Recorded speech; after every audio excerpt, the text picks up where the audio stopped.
Black magic అంటే చేతబడి కానీ వశీకరణ కానీ వాటిని నమ్మవచ్చా? మన మీదకు వశీకరణ చేశారనేసి ఎట్లా తెలుసుకోవాలి?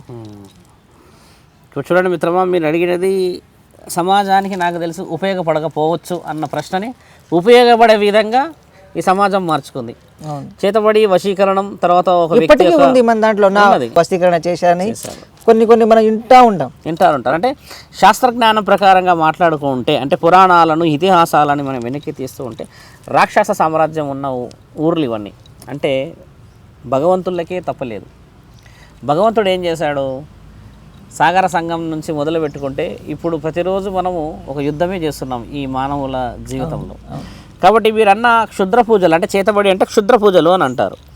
చేతబడి అనే విషయాన్ని తీసుకొని తర్వాత వశీకరణం అనే విషయాన్ని తీసుకొని చాలామంది సమాజాన్ని తప్పుదో పట్టించారు మిత్రమా. ఈ తప్పుదో పట్టించిన దాంట్లో చాలామంది దాన్ని నమ్మేసి లాస్ అయిపోయిన వాళ్ళు, తర్వాత కుటుంబాల నుంచి వాళ్ళు మొత్తానికి జీరో అయిపోయిన వాళ్ళు వందల్లో ఉన్నారు. అంటే మొదట చేతబడి అనేది ఎందుకు వచ్చింది అని అంటే ఒక చెడుని ఒక వ్యక్తి ప్రభావితంగా చూడడం చేత చేతబడి అని అనబడ్డది. తర్వాత వశీకరణం అంటే నీ అనుమతి లేకుండా అవతల వ్యక్తి నిన్ను కంట్రోల్ చేయడం, అంటే హిప్నటైజ్ అన్నట్టు. ఇప్పుడు సైకలాజికల్గా మాట్లాడుకుంటే ఒక వ్యక్తి నీకు తెలియకుండానే నీ ఆధీనంలోకి రావడం. ఈ రెండింటికి అవకాశం ఇచ్చింది ఎవరంటే మిత్రమా, సాక్షాత్ నీ శరీరమే కదా. నీ శరీరం ఎందుకు అవకాశం ఇచ్చిందని అంటే నీవు దైవాన్ని వదిలిపెట్టేసి ఈ దయ్యాలు భూతాలు అని చెప్పి చెడు వ్యాసనాలు తిరిగి రోజు నువ్వు ఇంట్లో ఉన్న బాధ్యతలను మరచి, ఇంట్లో ఉన్న సౌభాగ్యవతిని మరచి, పని చేయకుండా, తర్వాత ఎవరైనా నీ దగ్గరికి ఏదైనా విషయ వివరణకు వస్తే నీ యొక్క వ్యత్యాసం నీవే గెలవాలన్న పైశాచికత్వం చేయడాన్నే మీరు అన్నట్టుగా వశీకరణము చేతబడి అని అంటారు. అంటే నీ మనస్సుని నీ యొక్క శరీరాన్ని గెలవని సమక్షంలో నిన్ను వేరే వాడు గెలుచుకుంటాడు, అంటే నిన్ను ఉపయోగించుకుంటున్నాడు. అంటే నీ బలహీనత ఏంది? నీ కుటుంబంలో జరిగే విషయాలన్నీ ఊర్లో ఉన్న వాళ్ళందరికీ చెప్పాల్సిన అవసరం లేదు. నీ బాధ్యత ఏంది? సంపాదించుకోవాలి, నెలకు వచ్చిన జీతం తీసుకొచ్చుకొని నీకున్న ఫ్యామిలీ చూసుకోవాలి. ఇవన్నీ వదిలేసి నువ్వు వ్యసనపరుడవై కొద్ది రోజులు ఇద్దరు కాలక్షేపంగా తిరిగి ఒక రోజుల తర్వాత నువ్వు కొన్ని డబ్బులు పెట్టకపోతే అవతల వ్యక్తికి నచ్చక చేయబోయేదాన్నే మీరు అన్నట్టుగానే చేతబడి అని అంటారు. అని అంటే మూడో వ్యక్తి ఇటువంటి విషయాలకి నేను రెడీగా ఉన్నాను చేయడానికి, ఎవరిని ఏమైనా చేస్తానని చెప్పేసి ఒక వ్యాపారం లాగా చేసి పెట్టుకున్నారు. అది డేంజర్ అంటారా? ఖచ్చితంగా డేంజర్ అంటారు. ఎందుకంటే నీవు ఆధీనంలో పెట్టుకోవాలి, కానీ వేరే వాళ్ళ ఆధీనంలో పెట్టుకోవడం ఏంది మిత్రమా? నీ కుటుంబం నీకు ఆధీనంలో ఉండాలి, నీ ఫ్యామిలీ నీకు ఆధీనంలో ఉండాలి. ధర్మం రక్షతి రక్షత ఇవన్నీ వదిలిపెట్టి వేరే వాళ్ళు వచ్చేసి నీ ఫ్యామిలీలో ఏదో చేయాలి అని అంటే వేరే వాళ్ళకి అవకాశం ఇచ్చిన వాడినివే కదా. అంటే అది అవకాశం ముమ్మాటిగా నీ శరీరం ఇచ్చినట్టే కదా. మరి నీవు అవకాశం ఎందుకు ఇవ్వాలి? కడపలో ఉన్న విషయాలు కడపలోనే పెట్టుకోవాలి, ఫ్యామిలీకి సంబంధించిన విషయాలు ఫ్యామిలీలోనే ఉండాల్సింది వదిలిపెట్టి నీవు నలుగురిలో వెళ్ళి బహిర్గతం చేసి నీ ఉన్న విషయాలు ఇంట్లో ఉన్న పరిస్థితులన్నీ వేరే వారికి చెప్తే మరి అవకాశం ఇచ్చినట్టే కదా. అంటే మనంతటా మనమే మనం ఒప్పుని తెచ్చుకుంటున్నాం ఖచ్చితంగా. ఎందుకంటే నీ బలహీనతలు ఎప్పుడు కూడా అవతల వ్యక్తికి బలంగా పనిచేస్తాయి. అదే నీవు బలంగా ఉండి నీ సామరస్యతని ఇంట్లో మాట్లాడుకుని ఒకప్పుడు చూసుకుంటే చూడండి ఉమ్మడి కుటుంబాలు ఉండేవి. ఉమ్మడి కుటుంబాల నుంచి మానవుడు ఏం చేస్తాడు? కేవలం భార్య భర్త ఒక ఇద్దరు పిల్లల ద్వారా ఈ సమాజంలో ఎంతో మంది కనబడుతున్నారు. అలాంటి యొక్క అవకాశాన్ని ఉపయోగించుకుంటున్నారు. అదే నువ్వు నలుగురిలో ఉండి నీకు అమ్మ నాన్న మామయ్యలు తర్వాత బాబాయిలు ఈ అన్నదమ్ములు పెద్దగా ఒక 15 మంది ఉంటే వేరే ఎవరైనా నీ కుటుంబం వైపు కన్నీరు చేసి చూస్తారా? ఏదైనా తప్పు చేయాలని చూస్తారా? ఇప్పుడు నీ ఒంటరి ప్రయాణంలోనే అప్పుడు చూశారు అని అంటే నలుగురు నిలదీసేయడానికి ఉన్నారుగా. ఇప్పుడు చేతబడి అనే ఇంటర్వ్యూ మనకు వచ్చింది అని అంటే చాలా మంది ఒంటరిగా వాళ్ళు దానికి బాధింపబడిన వాళ్ళు కాబట్టి ఒకప్పుడు కూడా ఉండేటి. కానీ ఒకప్పుడు నీతో పాటు ఒక మనిషి ఆరోగ్యం దెబ్బతింటే ఇంట్లోనే 10 మంది ఉండేవాళ్ళు నిన్ను చూసుకునేవారికి. మరి ఈ రోజుల్లో అంబులెన్స్కి 100 అనే ఒక నెంబర్ కొట్టేసి మనం పరిగెత్తడమే తప్పితే మామయ్యలకి బాబాయ్యలకి ఇంకా ఎవరికైనా ఫోన్ చేస్తే వచ్చేవాళ్ళు ఉన్నారా? అందుబాటులో ఎవరు లేరు కదా. మరి కాబట్టి ఏంటంటే మనం తీసుకున్న గొయ్యి మనం తీసుకున్న దారే శంకర ఇది. అంటే ఉమ్మడి కుటుంబాలు ఒకప్పుడు ఉండే అప్పటి విషయాలు అప్పటి పరిస్థితులు అప్పటి పనులు వేరే కదా శంకర అని మీరు అంటే ముమ్మాటికి నిజమే. ఉమ్మడి కుటుంబాల నుంచి మనము గొడవలు పడి బయటకు వచ్చామే కానీ ఏ రోజు కూడా ఉమ్మడి కుటుంబాలు విడిపోవాలని శాస్త్రాలు చెప్పలేదు, ధర్మాలు కూడా చెప్పలేవు, ఎక్కడ వేదాలు కూడా రాసి పెట్టలేదు కదా. అంటే ఉమ్మడి కుటుంబాల నుంచి బయటపడ్డాం అంటే మొదట నీ బలహీనత కోల్పోయావు, అంటే ఇంట్లో కుటుంబం నీ యొక్క సపోర్ట్ కోల్పోయావు. తర్వాత నువ్వు సమాజంలో వచ్చి పని చేసుకుంటున్నప్పుడు ఇంట్లో ఒకళ్ళు అయిపోయారు. నీ బలహీనతలు వేరే వాళ్ళకి చెప్పడం వల్ల వేరే వాడు దాన్ని తీసుకెళ్ళి నాలాంటి మాంత్రిక ఎవరి శక్తులని చెడుగా చెప్పి చేసేవాళ్ళు ఉన్నారో అలాంటి వాళ్ళకి ఇదంతా బలహీనత కదా. మేమంటే ఇప్పుడు శివసాధులం శివభక్తులం కాబట్టి మంచి విషయాన్ని చెప్తున్నాము, కానీ చెడుని కూడా చెప్పి తిరిగే వాళ్ళు వందల్లో ఉన్నారు కదా. మరి ఆ 100 దగ్గరికి వెళ్ళిన బలహీనుడు అవతల వ్యక్తి ఉపయోగించుకున్నట్టే కదా. ఈ బలహీనుడి యొక్క బలహీనతను ఉపయోగించుకున్నవాడే చేతబడి చేయబడవాడిని మీరు అన్నట్టుగా వశీకరణం చేతబడి అని అంటారు. దానికి ఎవరు సహకరించారంటే అసలు ఎట్లా మనం ఐడెంటిఫై ఎట్లా గుర్తించాలి? ఇప్పుడు చూడండి, మీరు అన్నట్టుగా ఒక వ్యక్తికి చేతబడి చేశారే అనుకుందాం. చేతబడి అంటే ఏంది మిత్రమా? ఒక కర్రతోని లేదా ఒక చేతితోని ఒక వస్తువును ఉపయోగించి చేయడం. చేతులతోనే ఉన్నది. బడి అని అనేది ఏంటి? మీకు చదువుకున్న స్కూల్ని అంటాం బడి అని. అంటే ఒక వ్యక్తిపై ప్రయోగం బలంగా చేయడం.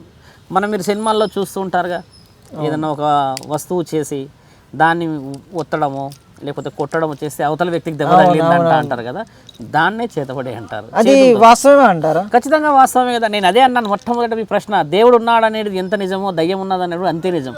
దయ్యాన్ని ఓడిపించకపోతే దేవుడికి దేవుడు అనే విలువ ఎవరిచ్చారు? మరి దేవుడు మీ తాత మా తాత కాదు కదా శంకరా.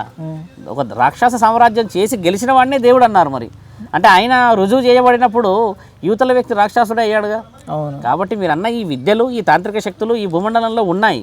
కానీ నేను చెప్పేది ఏంటంటే, ఉన్నాయనే ప్రచారణ వదిలిపెట్టి దానిపైన భగవంతుడు ఉన్నాడనేది మనం ప్రచారణ చేసుకొస్తే నమ్మకం పెరుగుతుంది. ఇక పైన సమాజం మారుతుంది. ఎంతసేపు ఈ క్షుద్ర పూజలు వశీకరణల చుట్టే తిరిగితే మరి కుటుంబాలు ఎప్పుడు బాగుపడాలి, వంశాలు ఎప్పుడు అభివృద్ధి చెందాలి, నువ్వు ఆర్థికంగా ఎప్పుడు పైకి వెళ్ళాలి, నువ్వు ఆరోగ్యాన్ని ఎప్పుడు సంపాదించాలి, నీకయ్యి ఆలోచించి నీ పిల్లలు నువ్వు మా నాన్న ఇది తెస్తాడో అది చేస్తాడో ఎదురు చూస్తున్న ఆ భవిష్యత్తు ఎప్పుడు తేవాలి? ఈ చేతబడి నుంచి కానీ వశీకరణ నుంచి కానీ ఎలా విముక్తి పొందాలి? ఖచ్చితంగా విముక్తి పొందే దైవాధీనం, దైవ మార్గమేగా శంకర. ఇప్పుడు దయ్యాల పూజ చేసే వాళ్ళు 10 మంది ఉంటే దేవుణ్ణి పూజించే వాళ్ళు 100 మంది ఉన్నారు ఇక్కడ. ఆ 100 మందిలో మనం 10 మంది కలపడం చాలా సులభమే కదా. ఇప్పుడు 100 మందిని 10లో కలపడం కష్టం, కానీ 10ని 100 మందిలో కలపడం మనకు సులభమే కదా. కాబట్టి ఇప్పుడు దైవాధీనంలో ఉన్న శక్తుల్ని నమ్ముకొని దైవ పూజలో చేసుకోవాల్సిన అభిషేకాలు, చేసుకోవాల్సిన పూజలు, చేసుకునే విధానాలలో మనకు సక్సెస్ రావాలి. ఆ విధంగా నీ మనసుని నువ్వు గెలవాలి. దాన్నే విజయం అంటారు మిత్రమా. ఇప్పుడు ఒక వ్యక్తి మీద చేతబడి చేశారు కదా, అతని ప్రవర్తన ఎట్లా ఉంటుంది అసలు? ఖచ్చితంగా ఇంటికి కొంచెం వివరంగా వేరేలాగా ఎలా ఉంటాడంటే ఒంటరితనంగా కనబడుతూ ఉంటాడు. కొద్దిగా వ్యసనపరుడై కనబడుతూ ఉంటాడు. మద్యానికి అలవాటు పడు, లేకపోతే స్త్రీకి లోబడైపోవడము, లేకపోతే ఇంకేదైనా విషయం కంట్రోల్లో తను ఉండలేడు. మద్యం సేవించి మనసుని ఇబ్బంది పెట్టుకొని ఉండడం, ఇలాంటి చిన్న చిన్న విషయాలు మనతో పాటు ఆయన అన్నిటికీ సహకరించకుండా ఒక ప్రత్యేకమైన ఆలోచనలు కనబడడాన్ని మొదటగా మనం కనిపెట్టుకోవాలి. ఆ తర్వాత రాత్రిల్లో ఎక్కువగా ఉలికిపడి కళలు ఏదో పిచ్చగా పడినట్టు, వెంటాడుతున్నట్టు, వేటాడుతున్నట్టు, ఏదో చంపుతున్నట్టు, ఇలాంటి కొన్ని కళలు పడ్డాయని చాలామంది చెప్తారు. మనిషి కూడా బక్కచిక్కిపోయి అనారోగ్య పరిస్థితి కనబడే తరుణాలు కూడా ఎక్కువ ఉంటాయి. అంటే మరణానికి దారి తీసే అవకాశం ఖచ్చితంగా ఉంటుంది. ఎందుకంటే ఒక వ్యక్తి మీరు ఉన్నట్టుగానే రోజు చేతబడి కానీ వశీకరణ అంటే ఏంటంటే మిత్రమా, రోజు ఇంత విషయం కలిపి పెట్టినట్టే అనమాట. అంటే ఒకటేసారి మనిషిని ఇబ్బంది పెట్టకుండా నీయంతల నీవే కాలానుకూలంగా సమాజానికి ఎక్కడ కూడా ఎవరికి కూడా ఎలాంటి డౌట్ రాకుండా, అరే ఈయన ఇదే విధంగా చనిపోయాడని చెప్పకుండా అవతల వ్యక్తిని చంపడం, అంటే దాన్నే శక్తి అంటారు కదా మిత్రమా. ఇప్పుడు చూసుకున్నట్టయితే స్వామి, చెప్పండి, ఇప్పుడు వశీకరణ అంటే ఒక స్త్రీని వశీకరణ చేసుకొని లోబర్చుకోవడం అంటారు కదా. అవును కదా మిత్రమా, అది సాధ్యమే అంటారు అసలు? చూడండి, స్త్రీని వశపరచుకోవడం అని అంటే మొట్టమొదట మీరు మాట్లాడిన ఈ ప్రశ్నకి మన ధర్మశాస్త్రాల్లో ఏం చెప్తుందంటే శంకర, స్త్రీ అనేది ఒక మాతృమూర్తి ద్వారా పూజించబడింది. ఎక్కడ కూడా చూడండి, స్త్రీయే మొదట. అమ్మ నాన్న అన్నారు కానీ నాన్న అమ్మ అనలేరు. పార్వతీ పరమేశ్వరులు అన్నారు, సరస్వతి బ్రహ్మ. ఎక్కడ చూడండి అక్క చెల్లెళ్ళు అన్నారు కానీ చెల్లి అక్క ఇట్లా అనుకుంటా. కొన్ని సందర్భాల్లో చెల్లి, అన్న, తమ్ముళ్ళు ఇలా కొంచెం వర్డ్స్లో వస్తాయి. అంటే మొదట స్త్రీకి మనం ఇచ్చిన ప్రయారిటీ అది. కామవాంఛ కోసమని ఒక ఆడదాన్ని ఇబ్బంది పెట్టిన వాళ్ళు ఎలాంటి చావులు చూశారనేది మన శాస్త్రాల్లో రాసి ఉంది. కాబట్టి మిత్రమా, ఒక స్త్రీనే లోపరుచుకోవాల్సిన అవసరం ఏముంది అని అంటే, అవతలి వ్యక్తి స్త్రీ యొక్క బలహీనత అంటే కామవాంఛ ఆ విషయానికి తప్పితే ఒక స్త్రీని నీవు ఏ విషయానికి ఈ రోజుల్లో ఇంత ధర్మసాక్ష్యంగా మనం మాట్లాడితే దేనికి లోపరుచుకోగలడు? ఆస్తికి, అంతస్తులక. ఆస్తులకి ఇద్దరు భార్యాభర్తల్లో అయితే స్త్రీకి ఆస్తిలో భర్త తర్వాతే ఉంటుందంటారు. విలువలో మాత్రం మనం ఆ భర్తకి కంటే ఎక్కువ భార్యకే ఇస్తామనుకోండి. ఇప్పుడు ఒక వ్యక్తికి ఒక స్త్రీ లోబడిపోయి అంత స్థితిలో ఇంకా ఏ స్త్రీ రాలేదు శంకర.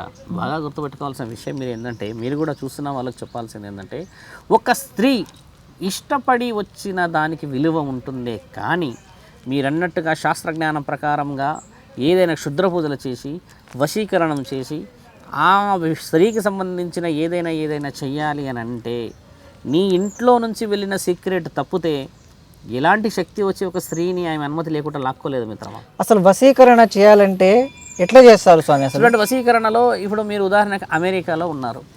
సో మీరు ఒక ఫ్లైట్లో వెళ్తున్నారు, మీరు ఏం రుజువులు చూపిస్తారు అమెరికాకి వెళ్తున్నా అని చెప్పడం? Visa, passport. వీసా, పాస్పోర్ట్ కంటే ముందు నీ దగ్గర ఏముంటుంది? ఒక ఆధార్ కార్డు, తర్వాత నువ్వు 10th క్లాస్ పాస్ అయితేనే నీకు పాన్ కార్డు వస్తుంది. నువ్వు 10th క్లాస్ చదువుకున్నావు అంటే నువ్వు ఎడ్యుకేటెడ్ అవుతావు అంటే ఇలా కొన్ని ప్రూఫ్స్ ఉంటాయి.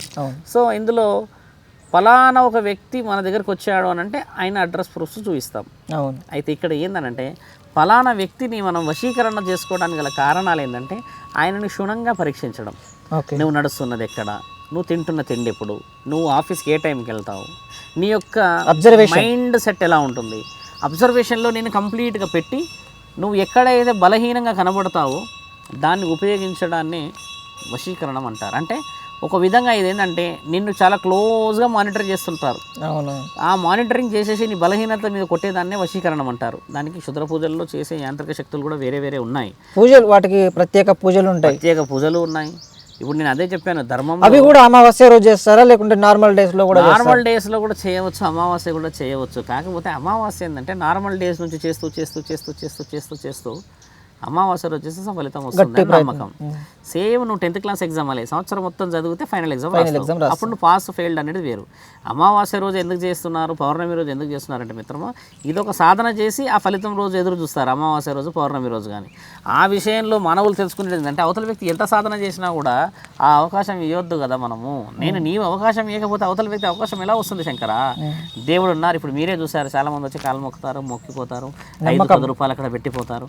శివుడి ఆరాధన చేసినప్పుడు చూసి నమ్మేసి మొక్కిపోతారు. అంటే వాళ్ళు అవతల వ్యక్తిని నమ్మకంగా చూసినప్పుడు మనము వాళ్ళకి నమ్మకంగానే మనస్సు, తర్వాత మన యొక్క శరీరం, మనం ఇచ్చే మాట మర్యాదగా కనబడాలి. అయితే ఇక్కడ జరుగుతున్నది మీరు అనేది క్షుద్ర పూజలు కానీ వశీకరణలు కానీ ఏంటంటే శంకర, ఒక వ్యక్తి యొక్క దుర్బుద్ధే వశీకరణం. ఒక వ్యక్తి యొక్క లోపట అంటే వాడి ఫీలింగ్స్ అన్నీ లోపటుండి దాన్ని అవతల వ్యక్తి యొక్క బలహీనతలను ఉపయోగించుకొని నేను బాగుపడాలి, నా శక్తిని ఉపయోగించుకోవాలి అన్న విషయం అవతల వ్యక్తికి తెలుసుకున్న రోజు మీరు అన్నట్టుగా ఇవన్నీ ఆగుతాయి. ఫైనల్గా ఏం చెప్పాలనుకుంటున్నారు? ఇట్లాంటి వాటి అంటే చేతబడి కానీ వశీకరణ కానీ ఇట్లాంటి వాటిని నమ్మకం అనుకోవచ్చా లేకుంటే మూఢనమ్మకం అనుకోవచ్చా? అసలు నమ్మాలా వద్దా అనేసి అందరికీ ఒక డౌట్ ఉంటుంది. సో దీనికి ఒక క్లారిటీగా మా వ్యూవర్స్కి ఇవ్వండి. చూడండి మిత్రులారా, నేను చెప్పేది ఏంటంటే ఇప్పుడు ఈ భూమండలంలో ఉన్న అందరూ సౌభాగ్యవతులకి కానీ తర్వాత యువతులకి పెద్దవాళ్ళకి చెప్పేది ముఖ్యమైన సందేశం ఏంటంటే ఎంతటి క్షుద్ర పూజ చేసినా ఎంతటి వశీకరణం చేసినా కూడా నిమిత్త మాత్రమైన ప్రయోగాలు మాత్రమే అవి. కాబట్టి పరమాత్ముడి ఆజ్ఞనే మనకి ఎప్పటికైనా పరిమితం. తర్వాత చేరుకోవాల్సింది కూడా మన అంతరాత్మ పరమాత్మతోనే. కాబట్టి దైవ ఆధీనంలో మీరు ఉండి దైవానికి సంబంధించిన మీ ఇంటి ఇలవెల్పులు కులదైవాన్ని బాగా పూజించుకొని సాధువులని తర్వాత గుడికొచ్చిన పురోహితుల ద్వారా ధర్మ సందేహాలు తెలుసుకోవడం చేతనే ధర్మం వైపు మీరు నిలబడితే ఎప్పటికైనా ధర్మం మిమ్మల్ని కాపాడుతుంది. కాబట్టి ఏంటంటే క్షుద్ర పూజల విషయంలో వశీకరణ విషయంలో పగలు ప్రతీకారాలకి వెళ్ళడం చేత మీరు మీ కంటిలో చేతి పెట్టుకున్న వాళ్ళే అవుతారు. కాబట్టి దయచేసి ఆలోచనని పెద్దగా చేసి దైవాధీనంలోకి రండి మిత్రమా.